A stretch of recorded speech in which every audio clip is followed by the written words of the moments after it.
Good morning dear students. आप सभी का इस चैनल पर पुनः स्वागत है। प्रिय विद्यार्थियों, पिछले वीडियो में हमने पल्लव वंश के शासकों के बारे में अध्ययन किया था और आज इस वीडियो में हम पल्लव शासकों की उपलब्धियों के बारे में अध्ययन करेंगे।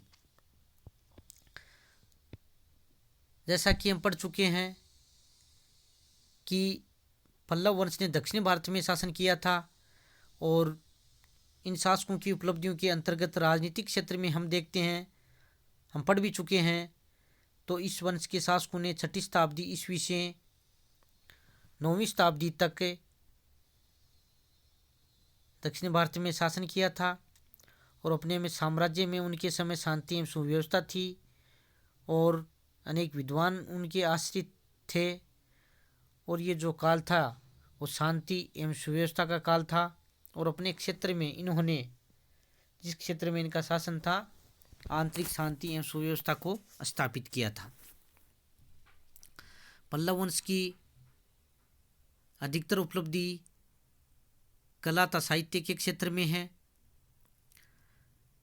कला तथा स्थापत्य के क्षेत्र में इनके योगदान काफ़ी महत्वपूर्ण है और हमारे लिए महत्वपूर्ण भी है, भारतीय इतिहास में भी महत्वपूर्ण स्थान रखता है। पल्लव काल कला तथा स्थापत्य के लिए बड़ा प्रसिद्ध है। पल्लव कला ही द्रविड़ कला शैली का आधार बनी थी। दक्षिण भारत की जो मंदिर स्थापत्य कला है वो इनके काल में ही फली फूली थी और दक्षिण भारत में जो मंदिर स्थापत्य कला के 3 प्रमुख अंग थे, मंडप, रथ और विशाल मंदिर।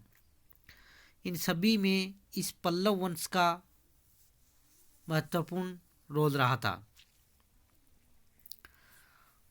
पल्लव वास्तुकला को या मंदिर निर्माण की जो शैली है उसको हम 4 भागों में बांट सकते हैं। महेंद्र वर्मन शैली, मामल शैली, राजसिंह शैली और नंदी वर्मन शैली।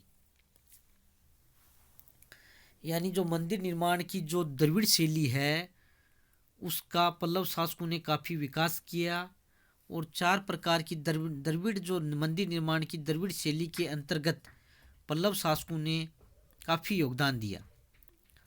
तो मंदिर निर्माण की जो महेंद्र वर्मन शैली है, ये जो चारों शैली हैं ये द्रविड़ शैली के अंतर्गत ही मानी जाती हैं। तो महेंद्र वर्मन शैली ने इसमें कठोर पाषाणों को काटकर गुहा मंदिरों का निर्माण करवाया, जिन्हें मंडप कहा जाता है। ये मंडप साधारण स्तंभयुक्त बरामदे हैं और इस शैली के मंडपों में पलवरम का पंच पांडव मंडप, महेंद्रबाड़ी मंडप प्रमुख है। इसके बाद नरसिंह वर्मन प्रथम के समय मामल शैली का विकास हुआ। इस शैली के अंतर्गत 2 प्रकार के स्मारक बने, मंडप और एकास्मक मंदिर। और ये जो रथ मंदिर हैं वो शिव मंदिर थे। तो मामल शैली के एकास्मक मंदिरों में इन जो रथ मंदिरों को बनाया गया इनको सप्त पैगड़ों कहा जाता था। इनमें ये रथ मंदिर कहलाते थे। द्रौपदी रथ है, नकुल सहदेव रथ है, अर्जुन रथ है, भीम रथ है, धर्मराज रथ है, गणेश रथ है, पिंडारी रथ है।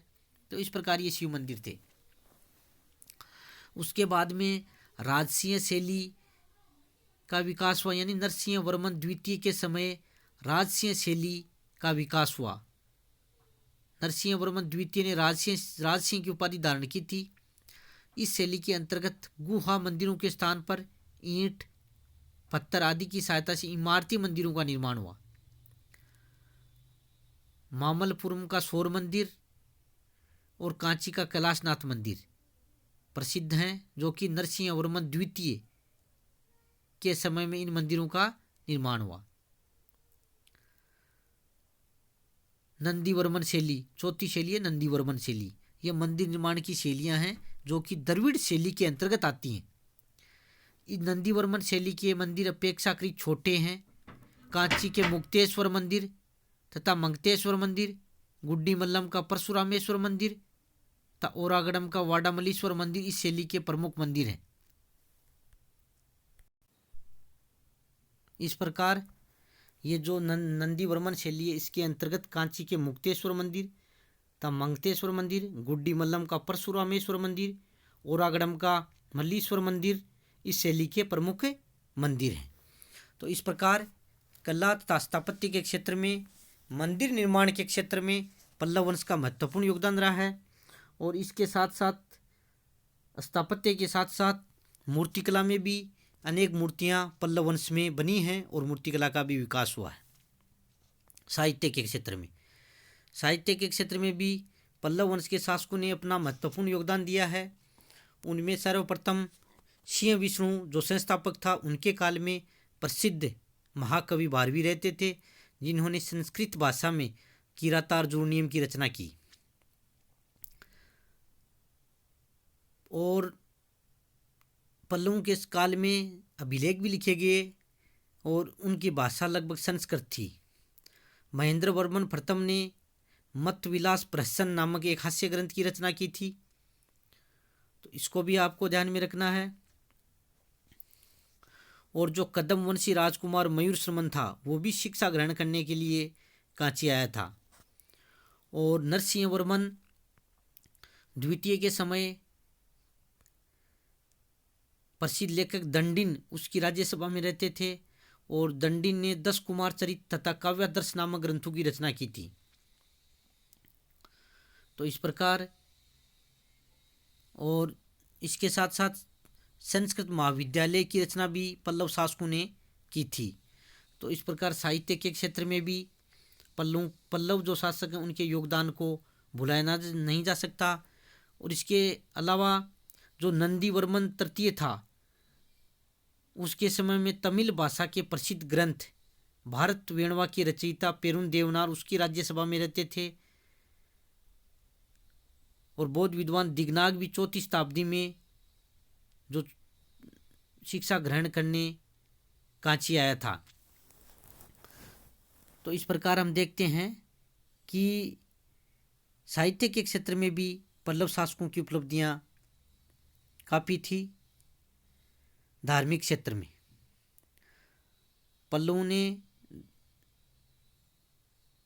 पल्लव शासक हैं वो ब्राह्मण धर्म के अनुयायी थे। और पल्लव काल में नयनार तथा अलवार, नयनार यानी शैव उपासक तथा अलवार यानी वैष्णव उपासक, वैष्णव की पूजा करने वाले या विष्णु को मानने वाले आलवार कहलाते थे, और शिव की पूजा करने वाले नयनार कहलाते थे।